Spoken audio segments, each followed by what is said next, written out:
کہ یہ دونوں جج جس سیاسی اور ذاتی اور عمرانی ایجنڈے پر کام کر رہے تھے اس کی کامیابی کا امکان اب صفر ہو گیا ہے، اور مایوسی کی حالت میں انہوں نے استعفیٰ دیا۔ اور استعفیٰ دینے کی ایک وجہ اور بھی تھی کہ انہیں یہ اطلاع تھی کہ ہم دونوں کو آئینی عدالت میں بھیجا جائے گا۔ آئینی عدالت میں بھیجے جانے کا مطلب یہ ہے کہ انہیں آئینی عدالت کے جو چیف جسٹس ہوں گے ان کے ماتحت ہونا پڑے گا، جو کہ جسٹس امین الدین خان ان سے سروس میں جونیئر ہیں، اور ایک جونیئر کی قیادت میں کام کرنا کسی بھی جج کے لیے بہت مشکل ہوتا ہے۔ ایک فوری مشکل تو ان کے سامنے یہ تھی اس وجہ سے بھی، اور دوسرے انہیں یہ بھی اندازہ تھا کہ انہیں چھوڑا نہیں جائے گا، وقت آنے پر ان سے حساب لیا جائے گا اگر انہوں نے استعفیٰ نہ دیا، کیونکہ ایک ٹائم شیڈول طے ہو چکا ہے کہ جس جج نے زیادتی کی ہے، آئین کے ساتھ کھلواڑ کیا ہے، آئین کے ساتھ بلکہ ریپ کیا ہے، اس کا حساب لیا جائے گا۔ اور اس کی زد میں اسلام آباد ہائی کورٹ کے 4 جج بھی آنے والے ہیں، جن میں سے 3 کے بارے میں یہ اطلاع ہے غیر مصدقہ، کنفرم نہیں ہو سکی اطلاع، یہ پی ٹی آئی کے حلقے دے رہے ہیں۔ یہ 3 جج جو ہیں یہ استعفیٰ دے دیں گے، ہو سکتا ہے 4 دے دیں، کیونکہ حکومتی سطح پر یا ریاستی سطح پر جو کچھ طے ہوا ہے وہ یہ ہے کہ ان میں سے 3 ججوں کا تبادلہ کر دیا جائے گا دور دراز کے علاقوں میں پہلی فرصت میں، یعنی جیسے ہی آئینی کورٹ بنتی ہے اور اس کے جج حلف اٹھاتے ہیں تو ہو سکتا ہے اسی دن، ہو سکتا ہے 2 دن ٹھہر کے ان میں سے 3 ججوں کا تبادلہ کر دیا جائے گا۔ چوتھا جج جو جعلی ڈگری والا ہے اس کا تبادلہ نہیں ہوگا، اسے برطرف کیا جائے گا ڈیو کورس کے تحت۔ اس میں مہینہ لگ سکتا ہے، 15 دن لگ سکتے ہیں۔ اور یہ جعلی ڈگری والا جج اب یعنی بہت دیر ہو گئی، اس کو 1.5 سال پہلے ہی نکال دینا چاہیے تھا، لیکن 1.5 سال ہیلے بہانے اور عدالتوں میں جس طرح کام ہوتا ہے اور جس طرح اس کی مدد کے لیے سندھ ہائی کورٹ میدان میں آئی، اور ایک اکیلی سندھ ہائی کورٹ نے ہی یہ مسئلہ بہت عرصے تک لٹکائے رکھا، لیکن اب اسے برطرف کیا جائے گا اگر اس نے خود استعفیٰ نہ دیا تو اس طرح کہا جا رہا ہے، پی ٹی آئی کے حلقے بتا رہے ہیں، اور ان کی بات میں وزن بھی لگ رہا ہے کہ اسلام آباد ہائی کورٹ کے 4 جج مستعفی ہو جائیں گے۔ اگر مستعفی نہیں ہوں گے تو تب بھی ان سے نجات حاصل کر لی جائے گی، کیونکہ انہوں نے اتنا زیادہ آئین شکنی کی ہے، اتنی زیادہ عدالتی اور انصاف کے ضابطۂ اخلاق کی خلاف ورزیاں کی ہیں کہ ان کی پوری کہانی ہے، بار بار دہرائیں گے تو آپ کو بھی ظاہر کانوں میں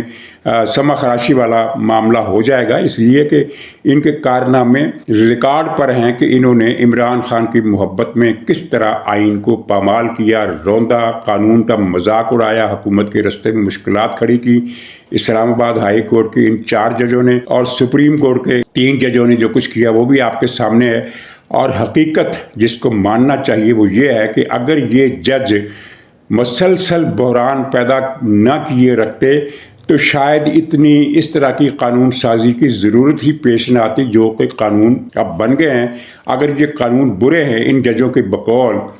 تو حضور اس قانون سازی کے ذمہ دار بھی آپ ہی ہیں۔ ان کی وجہ سے ملک کو کتنا نقصان پہنچا، کیونکہ انہوں نے تو 4 سال سے بحران پیدا کر رکھا ہے نا۔ بحران پیدا کرنے والے کچھ جج ریٹائر ہو گئے، ایک کو فارغ کر دیا گیا،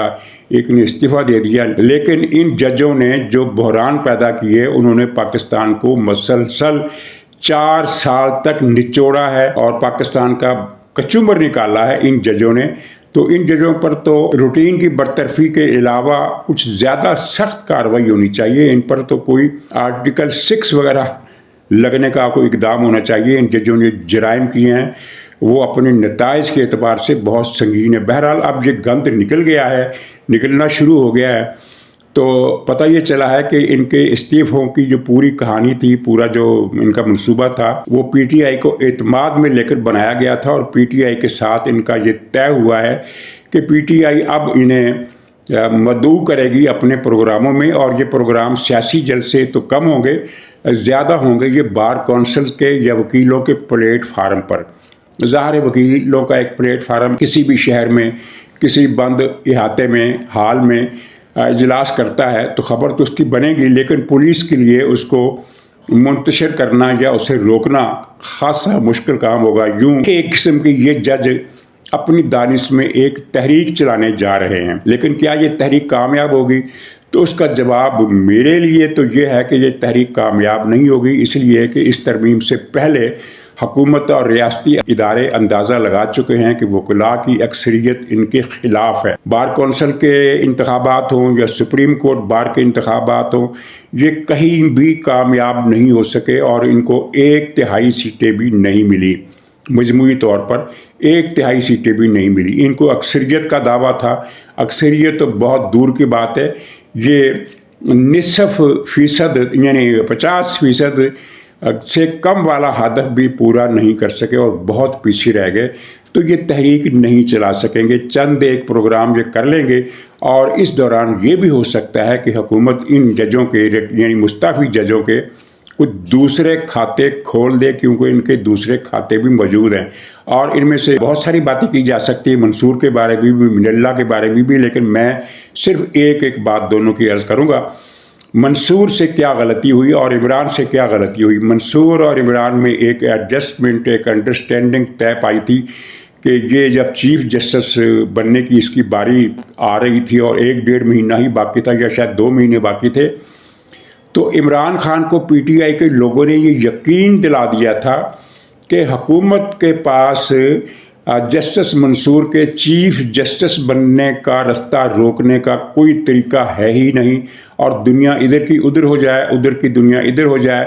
جسٹس منصور ہی چیف جسٹس بنیں گے، اور یہ یقین منصور شاہ کو بھی تھا۔ اس یقین کے پیش نظر منصور شاہ نے ایک میسج بھیجا کسی مجلس میں، اوپنلی سے مراد ہے کہ مجلس میں بیٹھے ہوئے انہوں نے یہ کہہ دیا کہ میں جب چیف بنوں گا تو میں یہ کام کروں گا، اور وہ ظاہر ایک آف دی ریکارڈ میٹنگ تھی، کچھ اصحاب کی ملاقات تھی، تو یہ بات عمران خان کو پہنچا دی گئی، اور ظاہر منصور کو بھی یقین تھا کہ میں چیف جسٹس بن کے ہی رہوں گا، مجھے میرا رستہ روکنا ممکن ہی نہیں ہے، اور یہی یقین عمران خان کو بھی تھا۔ تو عمران خان نے اخبار نویسوں کے سامنے بک دیا کہ کیا ہونے والا ہے۔ آپ کو یاد ہوگا اس کا بڑا مشہور بیان تھا کہ 2 مہینے کے بعد تو نقشہ ہی بدل جائے گا، منصور شاہ برسرے اپنے اقتدار آ جائیں گے، چیف جسٹس بن جائیں گے، اور طے یہ ہوا تھا کہ منصور شاہ چیف جسٹس بنتے ہی آرمی چیف کی تقرری کو غیر قانونی قرار دے دیں گے۔ ایک ریٹ دائر ہوگی کہ آرمی چیف حافظ اعظم منیر صاحب تو ریٹائر ہو گئے تھے، ان کی ریٹائرمنٹ میں کی مدت آگے بڑھائی گئی تھی، جس کی بنیاد پر پھر یہ ان کا نام اس لسٹ میں آیا جس لسٹ میں سے آرمی چیف کا تقرر ہونا تھا، تو یہ تقرری انہوں نے کالعدم قرار دے دینی تھی، بات ہی ختم ہو جاتی ان کے خیال میں۔ تو یہ عمران خان نے ملاقاتیوں کے سامنے، میڈیا کے سامنے یہ بات بک دی، ظاہر ریاست کے پھر کان کھڑے ہوئے، گویا کہ موجودہ ترامیم اور اس کے بعد جو تیاریاں کی گئیں ان سب کی بنیاد اس واقعے نے رکھی۔ منصور شاہ کے عزائم نے کسی جج کو یہ زیب دیتا ہے کہ وہ یہ کہے کہ میں عہدہ سنبھالتے ہی فلاں تقرری کا عدم قرار دے دوں گا، جبکہ اس نے ابھی کیس سنا ہی نہیں ہے، کیس ابھی فائل ہی نہیں ہوا ہے۔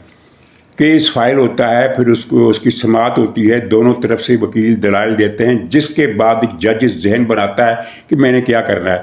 یہ اس نے اپیل فائل ہونے سے پہلے ہی ذہن بنا لیا کہ یہ اپیل فائل ہوگی اور یہ کام میں کروں گا، یہ تو اس کی بات ہو گئی۔ اور من اللہ کی بات، یہ اس نے امریکہ میں ایک انٹرویو دیا تھا، اس میں کہا تھا کہ یہ جو اسلام آباد ہائی کورٹ کے 5 گندے جج ہیں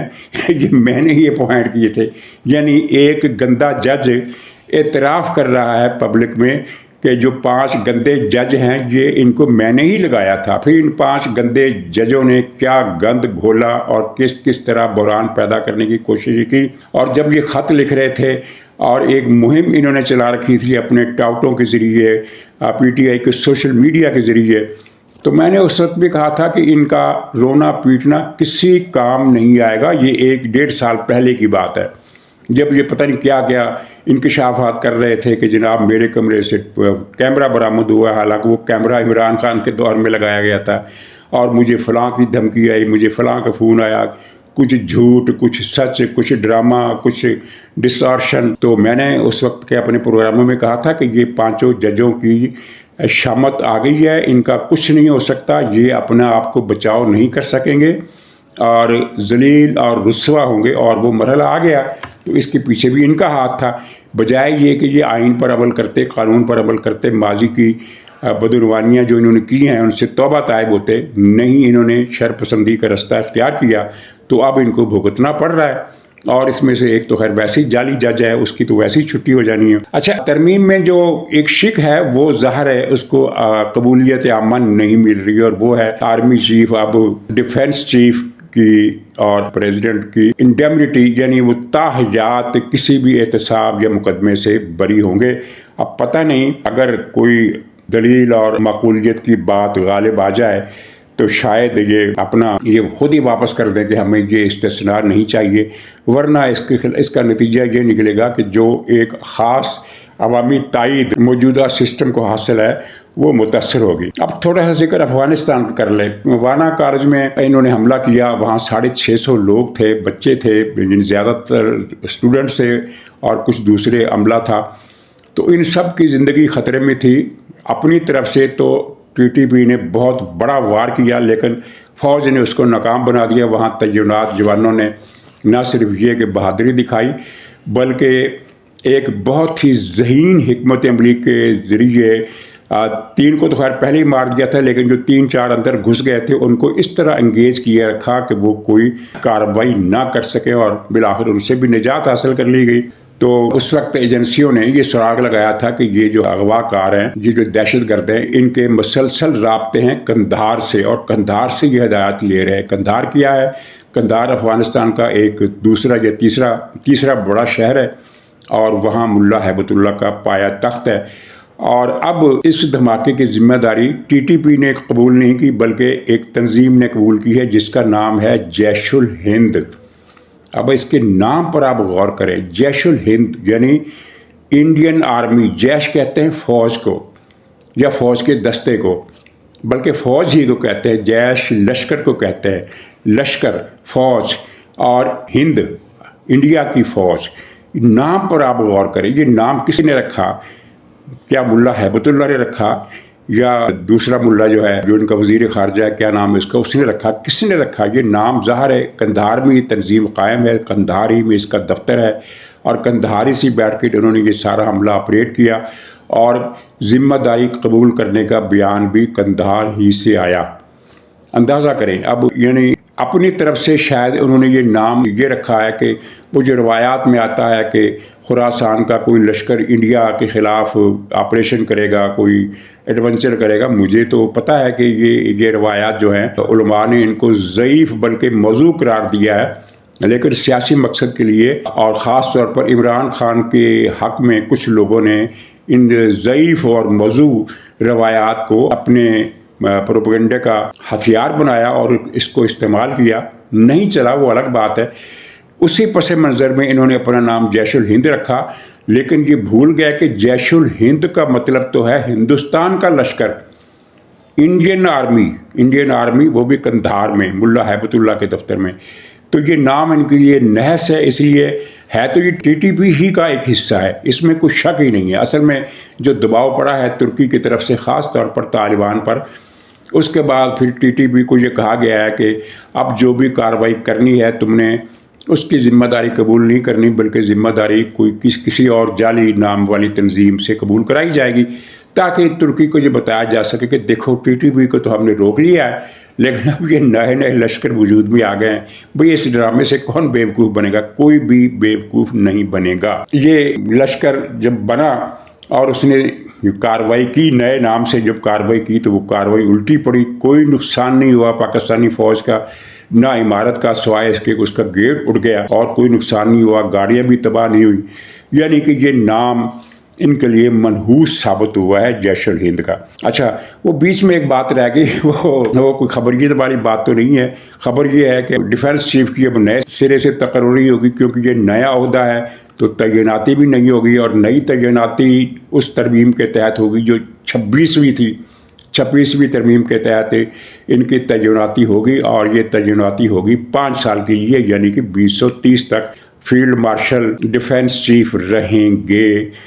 اور پی ٹی آئی کا قصہ یہ ہے کہ انہوں نے آج سے 6-7 مہینے پہلے یہ امید لگائی تھی، پتہ نہیں کہاں سے ان کو اطلاعات ملتی ہیں، ان کو یہ اطلاع ملی کہ نواز شریف چونکہ عاصم منیر صاحب سے خوش نہیں ہے اور ان کو نوٹیفیکیشن تو قانونی تقاضا ہے، آئینی تقاضا ہے، نوٹیفیکیشن تو کرنا پڑے گا، اور نوٹیفیکیشن نواز شریف جاری نہیں ہونے دیں گے، جس کے بعد پھر بلے ہی بلے۔ یہ سارا ان کا اپنا ایک خواب تھا، شیخ چلی والا خواب کہہ لیں یا کسی نشئی کا خواب کہہ لیں، جو بھی کہہ لیں، ایسی کوئی بات تھی نہیں۔ بہرحال ان کو یقین تھا کہ نومبر میں آرمی چیف کے طور پر جنرل حافظ عاصم منیر ریٹائر ہو جائیں گے۔ وہ پھر اب دیکھ لیجیے کہ کیا ہوا، وہ تو 5 سال کے لیے چیف بن گئے، اور چیف بھی پہلے سے بڑے، یعنی کمانڈر ان چیف، پہلے صرف آرمی چیف تھے، اب ساری افواج کے چیف ہیں۔ تو کوئی صاحب اگر کسی پی ٹی آئی والے کو جانتے ہوں تو براہ کرم ان سے مزاج پرسی کر لیں کہ اب طبیعت کیسی ہے، اب حال کیسا ہے۔ ناظرین اجازت دیجیے، انشاءاللہ اگلے ولاگ میں پھر ملاقات ہوگی، تب تک کے لیے خدا حافظ۔